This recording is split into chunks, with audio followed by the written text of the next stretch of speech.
y'all, I'm TBelle, your Philosofan, and I love this time of year. I can finally wear that costume I've been planning since June, I can eat some free sweets, and rock out to some spooky seasonal music. But not Thriller. Don't get me wrong, I like Thriller, and it changed music videos and it's part of the 80s and blah blah friggity blah. It's ubiquitous and overdone, and it didn't even start the trend. The idea of the Boogie of Death goes all the way back to the Danse Macabre in medieval Europe. Back when the bubonic plague had everyone dropping like flies, survivors would get together out of stress and despair and dance like madmen. The idea of the Danse Macabre was the prevailing thought that death was a dance all must eventually join, and everyone, highborn or low, had equal footing. What? You don't need a beard in a world cinema book to be smart. Anyway, there's a rich tradition of spooky dances that don't involve red jumpsuits, and I found my top 10 to show you. Now, not just any old Halloween soft shoe can get in this party. Here's the rules, guys.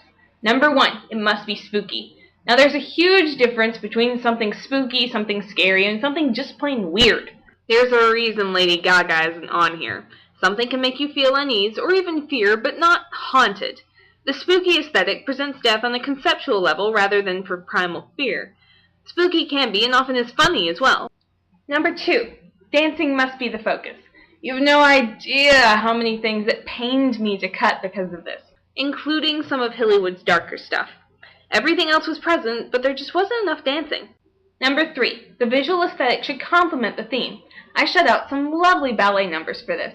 The makeup, costume sets, and camera shots should all work in one demented union to showcase the spooky. Part of the disturbing nature of some of these is how a person can dance in an atmosphere determined to give you the willies. Number 10, Like a Virgin, from 2001's Moulin Rouge. Now, I'm sure you're questioning why I'd consider two gents belting out Madonna rearranged as a Busby Berkeley number in an odd form of ham-to-ham combat spooky. Well, let's look at the matter objectively. This is a pair of adult, theoretically straight men singing jubilantly about the sexual conquest of a courtesan who the audience knows has TB. Blech. The real money is in the latter half. After the merry-go-bed sequence, the Duke starts getting into it, and the number goes from awkward to ugh. The dancers completely change their mood to threatening, the music changes to a less stable key, and Jim Broadbent starts screeching like a girl. Then the sheer what the freakery of Richard Roxburgh's expression have to be seen to be believed. Down, down boy, you're not Dracula yet! Like a Virgin. I need an adult. Number 9, The False Maria's Dance from 1927's Metropolis. No, I did not steal this from Owen Citizens' title sequence. This is a genuinely creepy scene. Robo Maria's dance is intercut with the fever dream of protagonist Fredo. I'm sorry, erotic dancing? Impressive from the early modern dance viewpoint, but erotic? I go to a religious university, and our homecoming dance would give these poor men explosive nosebleeds. Maria doesn't change expression the entire time, which is unnerving, as well as the Whore of Babylon imagery. They even call back to the Danse Macabre when the Grim Reaper plays Pied Piper. The most spooky thing about it has to be the men's expression. Good grief, there's something wrong with these men. I need some help, Paradol, and a therapist. Stat!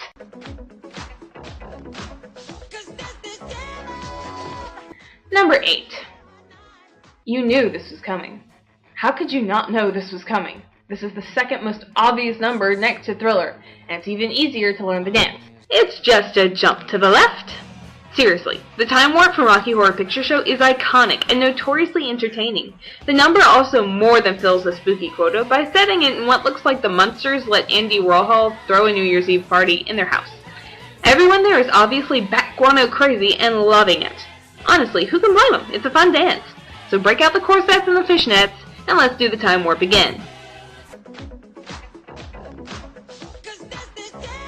Number 7. Glee's Thriller/Heads Will Roll. I'm not cheating, I promise. This is different from Michael Jackson's Thriller, and it's one of the reasons it's here. They combined Thriller with the less poppy sound of Heads Will Roll by the Yeah Yeah Yeahs, and made it a completely different musical subspecies. They also went in a different direction in setting and dance moves. It's got a more high school prom gone horribly wrong vibe than Thriller's Date in a Cemetery setup.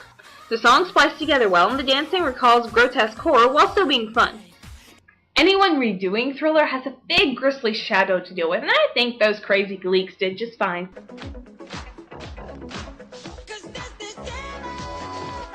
Number 6. Let's see, I've got Rocky Horror in. I've got the obligatory musical. Maybe I should do some early...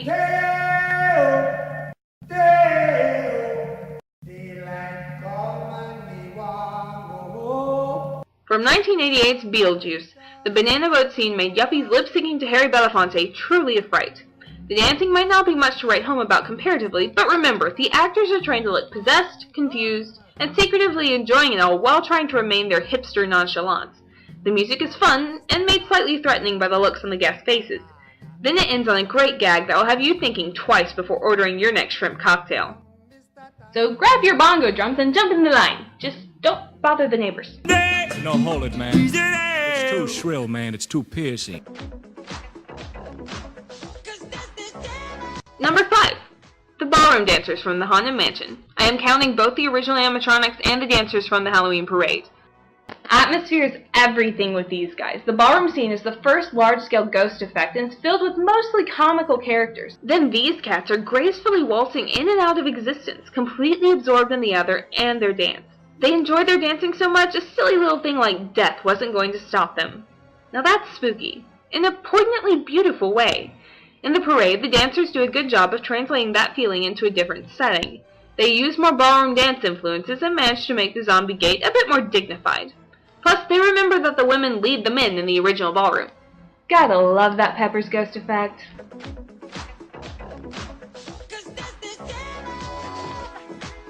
Number 4. Ghosts.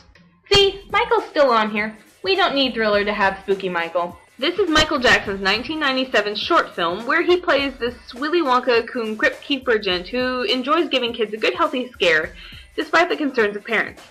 This was after the first Wacko Jacko phase. Any jokes made would be moot. What follows is essentially an extended music video using some amazing practical effects and some of the best ghost makeup I've ever seen.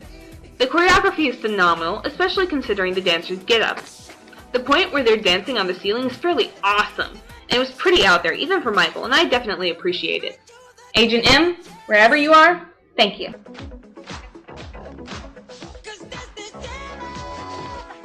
Number 3, Homage to Rabbits. Well, I've mostly been told that the collaboration between Chris Angel and the Cirque du Soleil was misguided at best.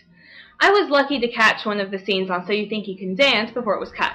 That number was Homage to Rabbits, or Donnie Darko's musical review, and oh my word, it's amazing! The music is fantabulously creepy. The dancing is Wade Robson, arguably one of the most creative modern choreographers in the business.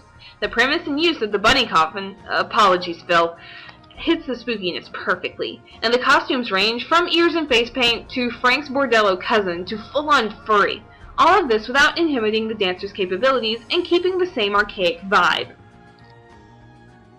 Homage takes the Victorian obsession with death and magic to a strange extreme that I always enjoy seeing, yet still want to light on. Number 2. Walt Disney's Skeleton Dance from 1929. The first of the groundbreaking silly symphonies, the skeleton dance was pulled from some theaters for being too scary. Figures. This short is the most directly influenced by the Dance Macabre on this list, and is amazing for it. Dancing in animation is far harder than it looks, especially with the skeleton staying plausible in proportion, and look at that! Not only does that give me the heebie-jeebies to this day, there was no 3D, no CGI, just pure chiaroscuro. Look it up. Then the skeletons become something that graced H.R. Geiger's nursery at the end. A short, spooky masterpiece is the Skeleton Dance, our number 2.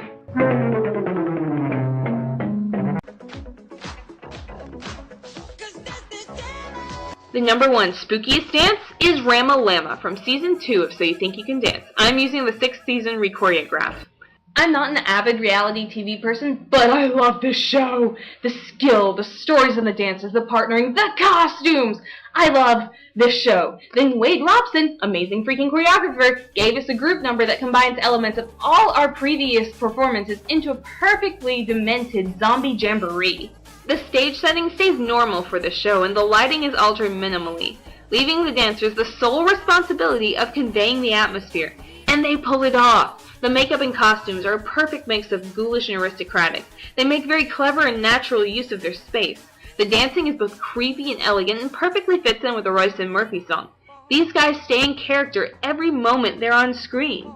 By the end of the performance, I'm not sure whether to applaud or run screaming. And that, my friends, is what a good performance should do, spooky or not. Now we've boogied our way through the underworld with nary a red leather in sight. These might not be the numbers you'd pick, so make your own list and tell me about it. I'm TBelle, your Philosofan. If you enjoyed, thanks for listening. If you didn't, I look forward to your flames. Now if you'll excuse me. It's showtime. Happy Halloween.